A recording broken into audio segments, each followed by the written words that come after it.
Bonjour et bienvenue sur France 24. Notre invité aujourd'hui est Youri Latortue. Il est ancien président du Sénat en Haïti. C'est une des chevilles ouvrières du mouvement d'opposition au président Jovenel Moïse. Il est avec nous depuis Port-au-Prince. Merci d'être avec nous.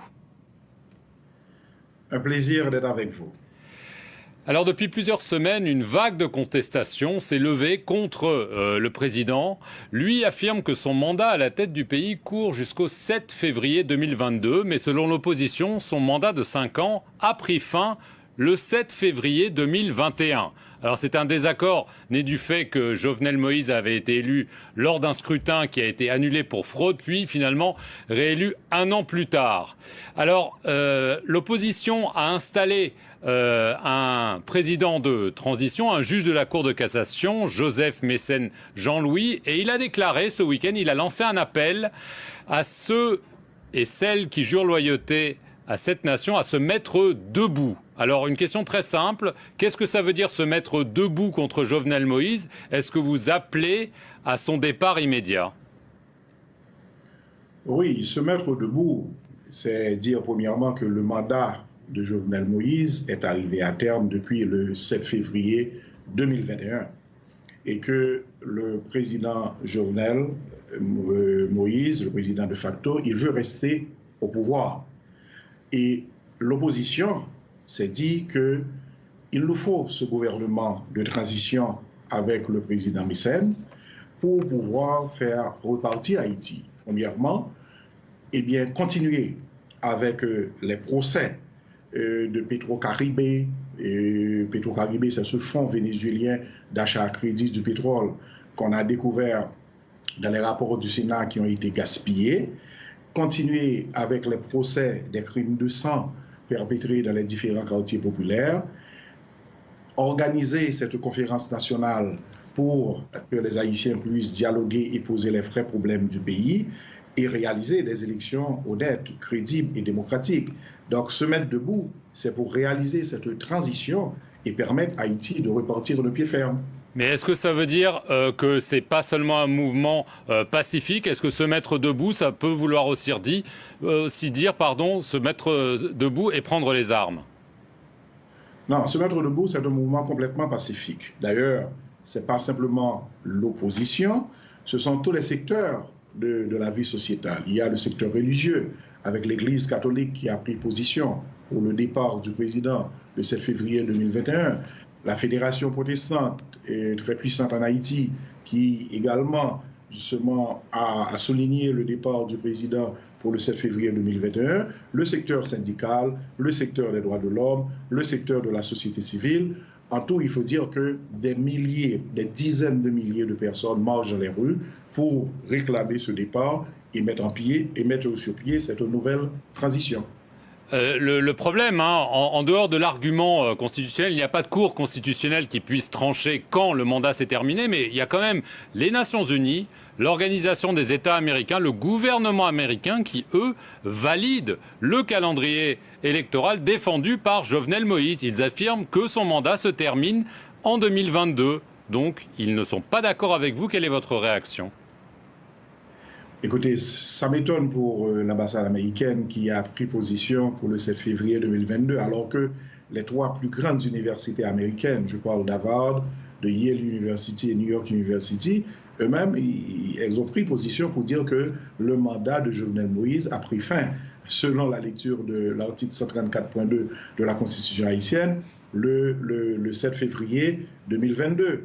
Et en Haïti, on n'a pas de cour constitutionnelle, mais le Conseil supérieur du pouvoir judiciaire, qui est la plus haute instance du pouvoir judiciaire, a tranché et a dit que le mandat de Jovenel Moïse a pris fin le 7 février 2021, selon la lecture de l'article 134.2 de la Constitution. Mais les États-Unis, l'ONU, l'Organisation des États américains, c'est quand même un sacré camouflet pour vous. Est-ce que ça vous scandalise? Est-ce que vous comprenez pourquoi ils le font?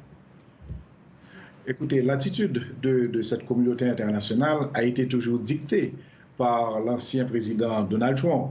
Vous savez que le président Donald Trump a signé une entente avec le président Jovenel Moïse, une entente très simple pour dire que, écoutez, moi, je vais vous protéger contre les manifestations populaires, puisqu'il y avait de grandes manifestations contre le président Jovenel Moïse pour les faits de corruption, pour des faits de malversation.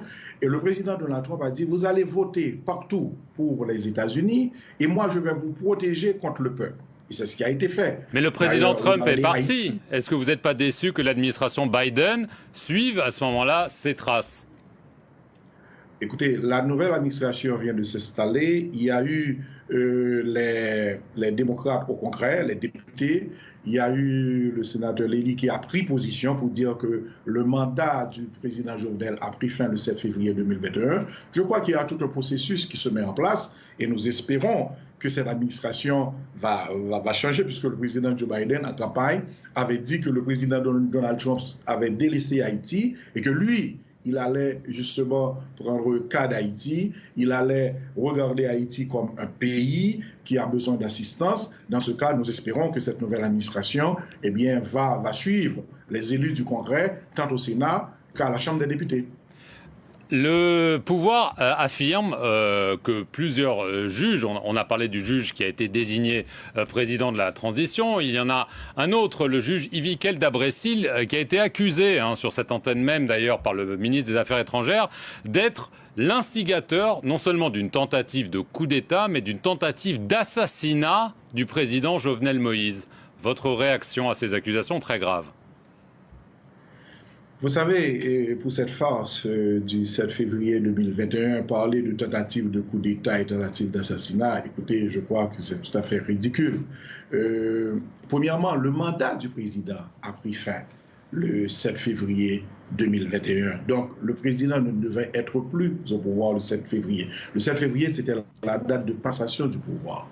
Maintenant, lorsqu'on parle des juges, on accuse un juge de tentative d'assassinat ou de coup d'État. Vous savez, en Haïti, il y a le CSPJ, qui est le Conseil supérieur du pouvoir judiciaire, qui règle tous les cas des disciplines commis par les juges. S'il y a quelque chose, on doit renvoyer ce juge par devant le Conseil supérieur du pouvoir judiciaire. Il ne revient pas au président de mettre les juges à la retraite, de révoquer les juges, de procéder à leur arrestation. Ce sont des accusations mensongères? Ce sont des accusations mensongères et ces accusations, même s'il y en avait, devaient être transférées au ministre de la Justice et le ministre de la Justice devait envoyer ces cas devant le CSPJ. Il ne revient pas au président de prendre des décisions puisque c'est un pouvoir indépendant selon les articles 59 et 60 de la Constitution et c'est le CSPJ qui règle les cas d'indiscipline, de fautes graves commis par les juges. Qu'est-ce que vous pensez qui est l'intention du président Jovenel Moïse? Lui, il dit « Je veux finir mon mandat, qu'on me laisse terminer mon mandat ». Est-ce que vous le soupçonnez de vouloir, en fait, changer la Constitution? Il n'y a qu'un mandat présidentiel, normalement, en Haïti, pour pouvoir se représenter et peut-être rester au pouvoir. Le président Jovenel Moïse, alors ce président de facto, puisque normalement son mandat a pris fin le 7 février 2021, l'ex-président veut trois choses. Premièrement, il veut rester au pouvoir du 7 février 2021 au 7 février 2022.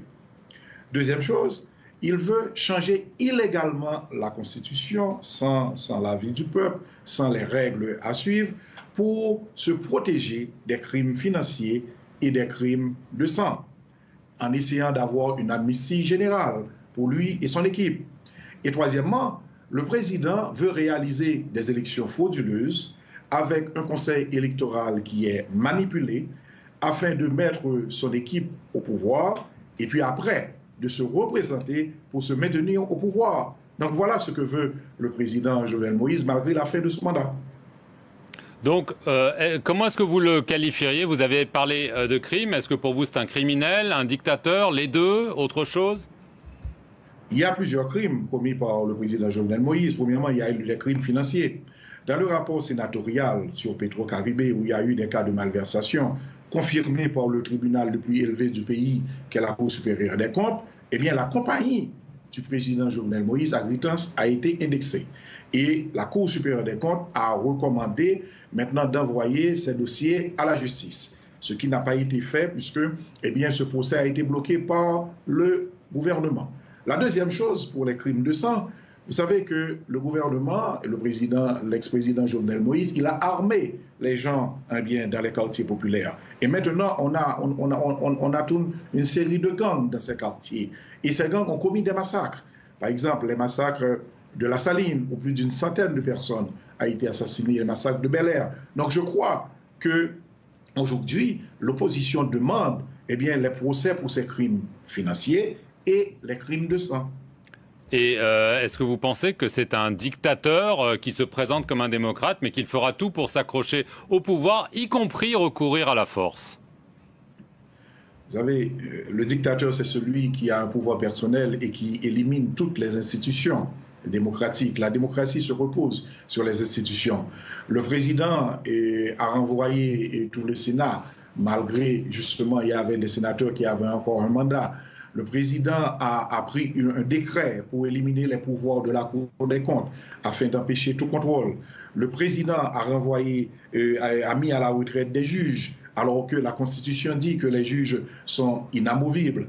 Le président a pris des arrêtés pour qu'il n'y ait pas de passation de marché, alors que depuis 2006, tous les marchés de l'État devraient suivre la procédure de passation de marché. Donc, en tout, en Haïti, il n'y a que la présidence, il n'y a que le président Jovenel Moïse, il n'y a plus de contrôle, il n'y a plus de parlement, il n'y a plus de système judiciaire. D'ailleurs, depuis hier, tout le système judiciaire est en grève jusqu'à ce que les lois et la constitution du pays soient respectées. Donc, c'est le président qui gouverne seul avec des décrets, plus d'une cinquantaine de décrets pris en veux-tu, en voilà, sur toutes les questions d'intérêt général et sur toutes les questions du pays. C'est un dictateur. Yuri Latortue, je vous remercie beaucoup d'avoir été sur l'antenne de France 24 depuis Port-au-Prince et merci à vous d'avoir regardé cet entretien. À moi.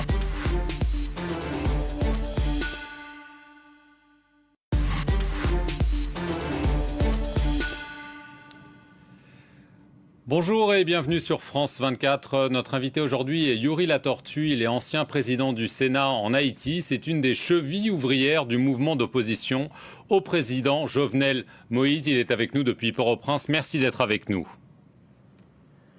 Un plaisir d'être avec vous. Alors depuis plusieurs semaines, une vague de contestation s'est levée contre le président. Lui affirme que son mandat à la tête du pays court jusqu'au 7 février 2022. Mais selon l'opposition, son mandat de 5 ans a pris fin le 7 février 2021. Alors c'est un désaccord né du fait que Jovenel Moïse avait été élu lors d'un scrutin qui a été annulé pour fraude, puis finalement réélu un an plus tard. Alors l'opposition a installé un président de transition, un juge de la Cour de cassation, Joseph Mécène Jean-Louis, et il a déclaré ce week-end, il a lancé un appel à ceux et celles qui jurent loyauté à cette nation à se mettre debout. Alors une question très simple, qu'est-ce que ça veut dire se mettre debout contre Jovenel Moïse? Est-ce que vous appelez à son départ immédiat?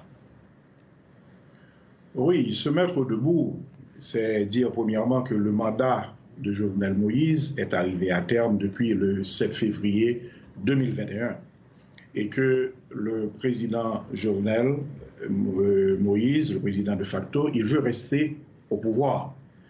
Et l'opposition s'est dit qu'il nous faut ce gouvernement de transition avec le président Mécène pour pouvoir faire repartir Haïti. Premièrement, continuer avec les procès de Petro-Caribé. Petro-Caribé, c'est ce fonds vénézuélien d'achat à crédit du pétrole qu'on a découvert dans les rapports du Sénat qui ont été gaspillés. Continuer avec les procès des crimes de sang perpétrés dans les différents quartiers populaires. Organiser cette conférence nationale pour que les Haïtiens puissent dialoguer et poser les vrais problèmes du pays et réaliser des élections honnêtes, crédibles et démocratiques. Donc se mettre debout, c'est pour réaliser cette transition et permettre à Haïti de repartir de pied ferme. Mais est-ce que ça veut dire que c'est pas seulement un mouvement pacifique? Est-ce que se mettre debout, ça peut vouloir aussi dire, se mettre debout et prendre les armes? Non, se mettre debout, c'est un mouvement complètement pacifique. D'ailleurs, ce n'est pas simplement l'opposition, ce sont tous les secteurs de la vie sociétale. Il y a le secteur religieux avec l'Église catholique qui a pris position pour le départ du président le 7 février 2021, la Fédération protestante est très puissante en Haïti qui également justement a souligné le départ du président pour le 7 février 2021, le secteur syndical, le secteur des droits de l'homme, le secteur de la société civile. En tout, il faut dire que des milliers, des dizaines de milliers de personnes marchent dans les rues pour réclamer ce départ et mettre sur pied cette nouvelle transition. Le problème, en dehors de l'argument constitutionnel, il n'y a pas de cour constitutionnelle qui puisse trancher quand le mandat s'est terminé, mais il y a quand même les Nations Unies, l'Organisation des États américains, le gouvernement américain qui, eux, valident le calendrier électoral défendu par Jovenel Moïse. Ils affirment que son mandat se termine en 2022. Donc, ils ne sont pas d'accord avec vous. Quelle est votre réaction ?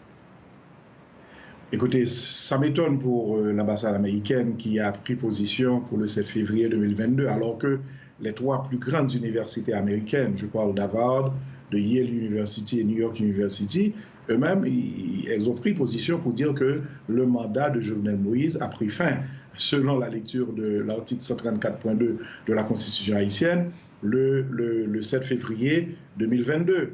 Et en Haïti, on n'a pas de cour constitutionnelle, mais le Conseil supérieur du pouvoir judiciaire, qui est la plus haute instance du pouvoir judiciaire, a tranché et a dit que le mandat de Jovenel Moïse a pris fin le 7 février 2021, selon la lecture de l'article 134.2 de la Constitution. Mais les États-Unis, l'ONU, l'Organisation des États américains, c'est quand même un sacré camouflet pour vous. Est-ce que ça vous scandalise? Est-ce que vous comprenez pourquoi ils le font?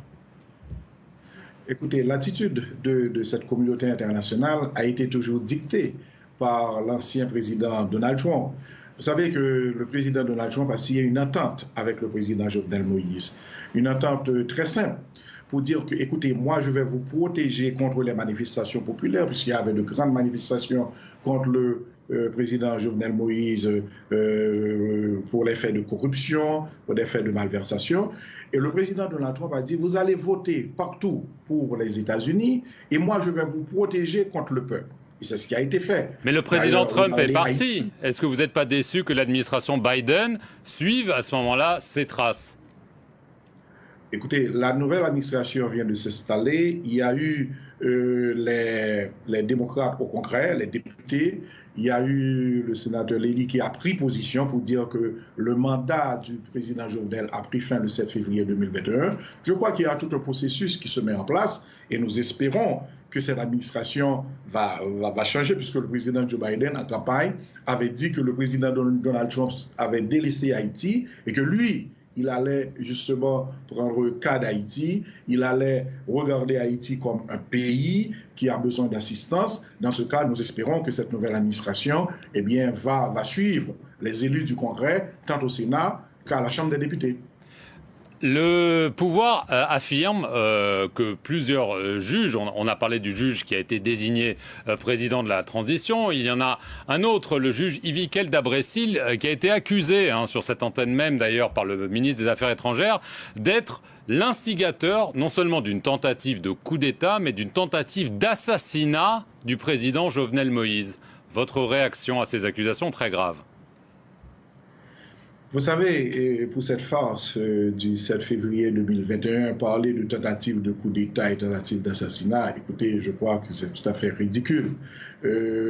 Premièrement, le mandat du président a pris fin le 7 février 2021. Donc, le président ne devait être plus au pouvoir le 7 février. Le 7 février, c'était la date de passation du pouvoir. Maintenant, lorsqu'on parle des juges, on accuse un juge de tentative d'assassinat ou de coup d'État. Vous savez, en Haïti, il y a le CSPJ, qui est le Conseil supérieur du pouvoir judiciaire, qui règle tous les cas des disciplines commis par les juges. S'il y a quelque chose, on doit renvoyer ce juge par devant le Conseil supérieur du pouvoir judiciaire. Il ne revient pas au président de mettre les juges à la retraite, de révoquer les juges, de procéder à leur arrestation. Ce sont des accusations mensongères? Ce sont des accusations mensongères et ces accusations, même s'il y en avait, devaient être transférées au ministre de la Justice et le ministre de la Justice devait envoyer ces cas devant le CSPJ. Il ne revient pas au président de prendre des décisions puisque c'est un pouvoir indépendant selon les articles 59 et 60 de la Constitution et c'est le CSPJ qui règle les cas d'indiscipline, de fautes graves commis par les juges. Qu'est-ce que vous pensez qui est l'intention du président Jovenel Moïse? Lui, il dit « Je veux finir mon mandat, qu'on me laisse terminer mon mandat ». Est-ce que vous le soupçonnez de vouloir, en fait, changer la Constitution? Il n'y a qu'un mandat présidentiel, normalement, en Haïti, pour pouvoir se représenter et peut-être rester au pouvoir.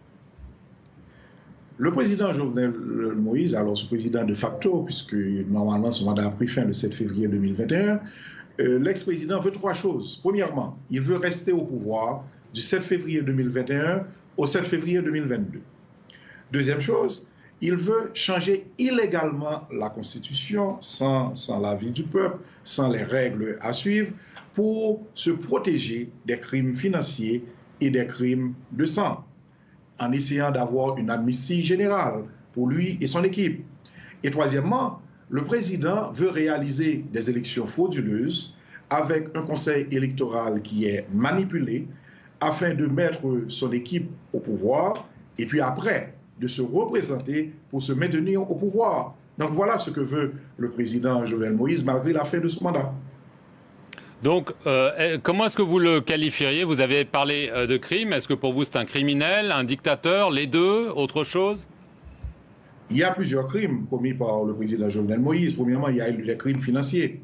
Dans le rapport sénatorial sur Petro-Caribé, où il y a eu des cas de malversation, confirmé par le tribunal le plus élevé du pays, qu'est la Cour supérieure des comptes, eh bien, la compagnie du président Jovenel Moïse, Agritans, a été indexée. Et la Cour supérieure des comptes a recommandé maintenant d'envoyer ces dossiers à la justice. Ce qui n'a pas été fait puisque eh bien, ce procès a été bloqué par le gouvernement. La deuxième chose pour les crimes de sang, vous savez que le gouvernement, l'ex-président Jovenel Moïse, il a armé les gens dans les quartiers populaires. Et maintenant, on a toute une série de gangs dans ces quartiers. Et ces gangs ont commis des massacres. Par exemple, les massacres de La Saline, où plus d'une centaine de personnes ont été assassinées, les massacres de Bel-Air. Donc je crois qu'aujourd'hui, l'opposition demande eh bien, les procès pour ces crimes financiers et les crimes de sang. Et est-ce que vous pensez que c'est un dictateur qui se présente comme un démocrate, mais qu'il fera tout pour s'accrocher au pouvoir, y compris recourir à la force? Vous savez, le dictateur, c'est celui qui a un pouvoir personnel et qui élimine toutes les institutions démocratiques. La démocratie se repose sur les institutions. Le président a renvoyé tout le Sénat, malgré, justement, il y avait des sénateurs qui avaient encore un mandat. Le président a pris un décret pour éliminer les pouvoirs de la Cour des comptes afin d'empêcher tout contrôle. Le président a renvoyé, a mis à la retraite des juges, alors que la Constitution dit que les juges sont inamovibles.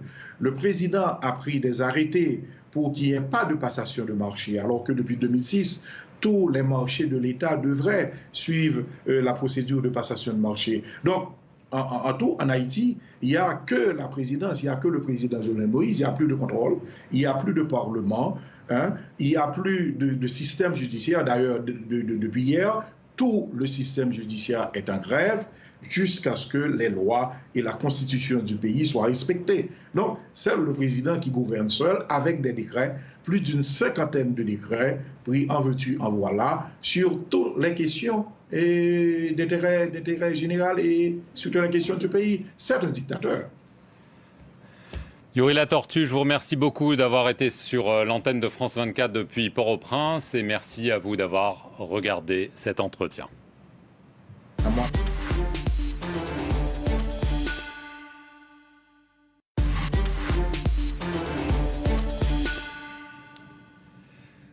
Bonjour et bienvenue sur France 24. Notre invité aujourd'hui est Yuri Latortue. Il est ancien président du Sénat en Haïti. C'est une des chevilles ouvrières du mouvement d'opposition au président Jovenel Moïse. Il est avec nous depuis Port-au-Prince. Merci d'être avec nous. Un plaisir d'être avec vous. Alors depuis plusieurs semaines, une vague de contestation s'est levée contre le président. Lui affirme que son mandat à la tête du pays court jusqu'au 7 février 2022, mais selon l'opposition, son mandat de 5 ans a pris fin le 7 février 2021. Alors c'est un désaccord né du fait que Jovenel Moïse avait été élu lors d'un scrutin qui a été annulé pour fraude, puis finalement réélu un an plus tard. Alors l'opposition a installé un président de transition, un juge de la Cour de cassation, Joseph Mécène Jean-Louis, et il a déclaré ce week-end, il a lancé un appel à ceux et celles qui jurent loyauté à cette nation à se mettre debout. Alors une question très simple, qu'est-ce que ça veut dire se mettre debout contre Jovenel Moïse? Est-ce que vous appelez à son départ immédiat? Oui, se mettre debout, c'est dire premièrement que le mandat de Jovenel Moïse est arrivé à terme depuis le 7 février 2021 et que le président Jovenel Moïse, le président de facto, il veut rester au pouvoir. Et l'opposition s'est dit qu'il nous faut ce gouvernement de transition avec le président Mécène pour pouvoir faire repartir Haïti. Premièrement, eh bien, continuer avec les procès de Petro-Caribé. Petro-Caribé, c'est ce fonds vénézuélien d'achat à crédit du pétrole qu'on a découvert dans les rapports du Sénat qui ont été gaspillés. Continuer avec les procès des crimes de sang perpétrés dans les différents quartiers populaires, organiser cette conférence nationale pour que les Haïtiens puissent dialoguer et poser les vrais problèmes du pays et réaliser des élections honnêtes, crédibles et démocratiques. Donc se mettre debout, c'est pour réaliser cette transition et permettre à Haïti de repartir de pied ferme. Mais est-ce que ça veut dire que c'est pas seulement un mouvement pacifique? Est-ce que se mettre debout, ça peut vouloir aussi dire, se mettre debout et prendre les armes? Non, se mettre debout, c'est un mouvement complètement pacifique. D'ailleurs, ce n'est pas simplement l'opposition, ce sont tous les secteurs de la vie sociétale. Il y a le secteur religieux, avec l'Église catholique qui a pris position pour le départ du président le 7 février 2021. La Fédération protestante est très puissante en Haïti, qui également justement a souligné le départ du président pour le 7 février 2021, le secteur syndical, le secteur des droits de l'homme, le secteur de la société civile. En tout, il faut dire que des milliers, des dizaines de milliers de personnes marchent dans les rues pour réclamer ce départ et mettre sur pied cette nouvelle transition. Le problème, en dehors de l'argument constitutionnel, il n'y a pas de cour constitutionnelle qui puisse trancher quand le mandat s'est terminé, mais il y a quand même les Nations Unies, l'Organisation des États américains, le gouvernement américain qui, eux, valident le calendrier électoral défendu par Jovenel Moïse. Ils affirment que son mandat se termine en 2022. Donc, ils ne sont pas d'accord avec vous. Quelle est votre réaction ? Écoutez, ça m'étonne pour l'ambassade américaine qui a pris position pour le 7 février 2022, alors que les trois plus grandes universités américaines, je parle d'Harvard, de Yale University et New York University, eux-mêmes, elles ont pris position pour dire que le mandat de Jovenel Moïse a pris fin, selon la lecture de l'article 134.2 de la Constitution haïtienne, le 7 février 2022. Et en Haïti, on n'a pas de cour constitutionnelle, mais le Conseil supérieur du pouvoir judiciaire, qui est la plus haute instance du pouvoir judiciaire, a tranché et a dit que le mandat de Jovenel Moïse a pris fin le 7 février 2021, selon la lecture de l'article 134.2 de la Constitution. Mais les États-Unis, l'ONU, l'Organisation des États américains, c'est quand même un sacré camouflet pour vous. Est-ce que ça vous scandalise? Est-ce que vous comprenez pourquoi ils le font? Écoutez, l'attitude de cette communauté internationale a été toujours dictée par l'ancien président Donald Trump. Vous savez que le président Donald Trump a signé une entente avec le président Jovenel Moïse, une entente très simple pour dire que, écoutez, moi je vais vous protéger contre les manifestations populaires, puisqu'il y avait de grandes manifestations contre le président Jovenel Moïse pour les faits de corruption, pour des faits de malversation. Et le président Donald Trump a dit, vous allez voter partout pour les États-Unis et moi je vais vous protéger contre le peuple. Et c'est ce qui a été fait. Mais le président Trump est parti. Est-ce que vous n'êtes pas déçu que l'administration Biden suive à ce moment-là ses traces? Écoutez, la nouvelle administration vient de s'installer. Il y a eu les démocrates au Congrès, les députés. Il y a eu le sénateur Lély qui a pris position pour dire que le mandat du président Jovenel a pris fin le 7 février 2021. Je crois qu'il y a tout un processus qui se met en place et nous espérons que cette administration va changer, puisque le président Joe Biden, en campagne, avait dit que le président Donald Trump avait délaissé Haïti et que lui, il allait justement prendre le cas d'Haïti, il allait regarder Haïti comme un pays qui a besoin d'assistance. Dans ce cas, nous espérons que cette nouvelle administration va suivre les élus du Congrès, tant au Sénat qu'à la Chambre des députés. Le pouvoir affirme que plusieurs juges, on a parlé du juge qui a été désigné président de la transition, il y en a un autre, le juge Yvikel Dabrecil, qui a été accusé, sur cette antenne même d'ailleurs par le ministre des Affaires étrangères, d'être l'instigateur non seulement d'une tentative de coup d'État, mais d'une tentative d'assassinat du président Jovenel Moïse. Votre réaction à ces accusations très graves? Vous savez, pour cette farce du 7 février 2021, parler de tentative de coup d'État et tentative d'assassinat, écoutez, je crois que c'est tout à fait ridicule. Premièrement, le mandat du président a pris fin le 7 février 2021. Donc, le président ne devait être plus au pouvoir le 7 février. Le 7 février, c'était la date de passation du pouvoir. Maintenant, lorsqu'on parle des juges, on accuse un juge de tentative d'assassinat ou de coup d'État. Vous savez, en Haïti, il y a le CSPJ, qui est le Conseil supérieur du pouvoir judiciaire, qui règle tous les cas des disciplines commis par les juges. S'il y a quelque chose, on doit renvoyer ce juge par devant le Conseil supérieur du pouvoir judiciaire. Il ne revient pas au président de mettre les juges à la retraite, de révoquer les juges, de procéder à leur arrestation. Ce sont des accusations mensongères? Ce sont des accusations mensongères et ces accusations, même s'il y en avait, devaient être transférées au ministre de la Justice et le ministre de la Justice devait envoyer ces cas devant le CSPJ. Il ne revient pas au président de prendre des décisions puisque c'est un pouvoir indépendant selon les articles 59 et 60 de la Constitution et c'est le CSPJ qui règle les cas d'indiscipline, de fautes graves commis par les juges. Qu'est-ce que vous pensez qui est l'intention du président Jovenel Moïse? Lui, il dit « Je veux finir mon mandat, qu'on me laisse terminer mon mandat ». Est-ce que vous le soupçonnez de vouloir, en fait, changer la Constitution? Il n'y a qu'un mandat présidentiel, normalement, en Haïti, pour pouvoir se représenter et peut-être rester au pouvoir. Le président Jovenel Moïse, alors ce président de facto, puisque normalement son mandat a pris fin le 7 février 2021, l'ex-président veut trois choses. Premièrement, il veut rester au pouvoir du 7 février 2021 au 7 février 2022. Deuxième chose, il veut changer illégalement la Constitution sans l'avis du peuple, sans les règles à suivre, pour se protéger des crimes financiers et des crimes de sang, en essayant d'avoir une amnistie générale pour lui et son équipe. Et troisièmement, le président veut réaliser des élections frauduleuses avec un conseil électoral qui est manipulé, afin de mettre son équipe au pouvoir et puis après de se représenter pour se maintenir au pouvoir. Donc voilà ce que veut le président Jovenel Moïse malgré la fin de son mandat. Donc, comment est-ce que vous le qualifieriez? Vous avez parlé de crime. Est-ce que pour vous c'est un criminel, un dictateur, les deux, autre chose? Il y a plusieurs crimes commis par le président Jovenel Moïse. Premièrement, il y a eu les crimes financiers. Dans le rapport sénatorial sur Petro-Caribé, où il y a eu des cas de malversation, confirmé par le tribunal le plus élevé du pays, qu'est la Cour supérieure des comptes, eh bien, la compagnie du président Jovenel Moïse, Agritans, a été indexée.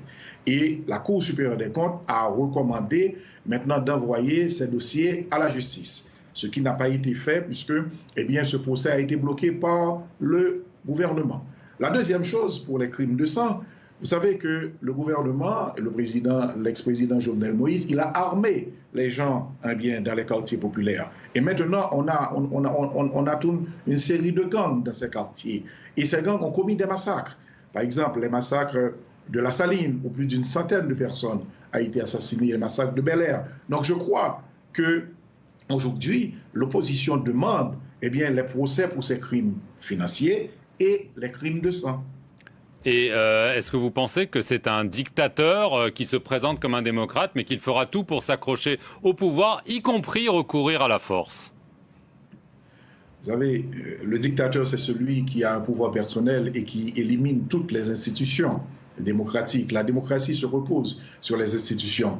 Le président a renvoyé tout le Sénat, malgré, justement, il y avait des sénateurs qui avaient encore un mandat. Le président a pris un décret pour éliminer les pouvoirs de la Cour des comptes afin d'empêcher tout contrôle. Le président a renvoyé, a mis à la retraite des juges, alors que la Constitution dit que les juges sont inamovibles. Le président a pris des arrêtés pour qu'il n'y ait pas de passation de marché, alors que depuis 2006, tous les marchés de l'État devraient suivre la procédure de passation de marché. Donc, en tout, en Haïti, il n'y a que la présidence, il n'y a que le président Jovenel Moïse, il n'y a plus de contrôle, il n'y a plus de parlement, il n'y a plus de système judiciaire. D'ailleurs, depuis hier, tout le système judiciaire est en grève jusqu'à ce que les lois et la constitution du pays soient respectées. Donc, c'est le président qui gouverne seul avec des décrets, plus d'une 50aine de décrets pris en veux-tu, en voilà, sur toutes les questions d'intérêt général et sur toutes les questions du pays. C'est un dictateur.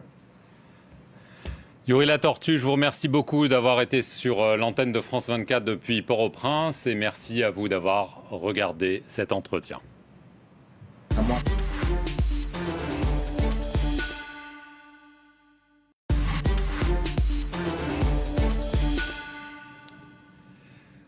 Bonjour et bienvenue sur France 24. Notre invité aujourd'hui est Yuri Latortue. Il est ancien président du Sénat en Haïti. C'est une des chevilles ouvrières du mouvement d'opposition au président Jovenel Moïse. Il est avec nous depuis Port-au-Prince. Merci d'être avec nous. Un plaisir d'être avec vous. Alors depuis plusieurs semaines, une vague de contestation s'est levée contre le président. Lui affirme que son mandat à la tête du pays court jusqu'au 7 février 2022. Mais selon l'opposition, son mandat de 5 ans a pris fin le 7 février 2021. Alors c'est un désaccord né du fait que Jovenel Moïse avait été élu lors d'un scrutin qui a été annulé pour fraude, puis finalement réélu un an plus tard. Alors l'opposition a installé un président de transition, un juge de la Cour de cassation, Joseph Mécène Jean-Louis, et il a déclaré ce week-end, il a lancé un appel à ceux et celles qui jurent loyauté à cette nation à se mettre debout. Alors une question très simple, qu'est-ce que ça veut dire se mettre debout contre Jovenel Moïse? Est-ce que vous appelez à son départ immédiat? Oui, se mettre debout, c'est dire premièrement que le mandat de Jovenel Moïse est arrivé à terme depuis le 7 février 2021 et que le président Jovenel Moïse, le président de facto, il veut rester au pouvoir. Et l'opposition s'est dit qu'il nous faut ce gouvernement de transition avec le président Mécène pour pouvoir faire repartir Haïti. Premièrement, eh bien, continuer avec les procès de Petro-Caribé. Petro-Caribé, c'est ce fonds vénézuélien d'achat à crédit du pétrole qu'on a découvert dans les rapports du Sénat qui ont été gaspillés. Continuer avec les procès des crimes de sang perpétrés dans les différents quartiers populaires. Organiser cette conférence nationale pour que les Haïtiens puissent dialoguer et poser les vrais problèmes du pays et réaliser des élections honnêtes, crédibles et démocratiques. Donc se mettre debout, c'est pour réaliser cette transition et permettre à Haïti de repartir de pied ferme. Mais est-ce que ça veut dire que c'est pas seulement un mouvement pacifique? Est-ce que se mettre debout, ça peut vouloir aussi dire, se mettre debout et prendre les armes? Non, se mettre debout, c'est un mouvement complètement pacifique. D'ailleurs, ce n'est pas simplement l'opposition, ce sont tous les secteurs de la vie sociétale. Il y a le secteur religieux, avec l'Église catholique qui a pris position pour le départ du président le 7 février 2021, la Fédération protestante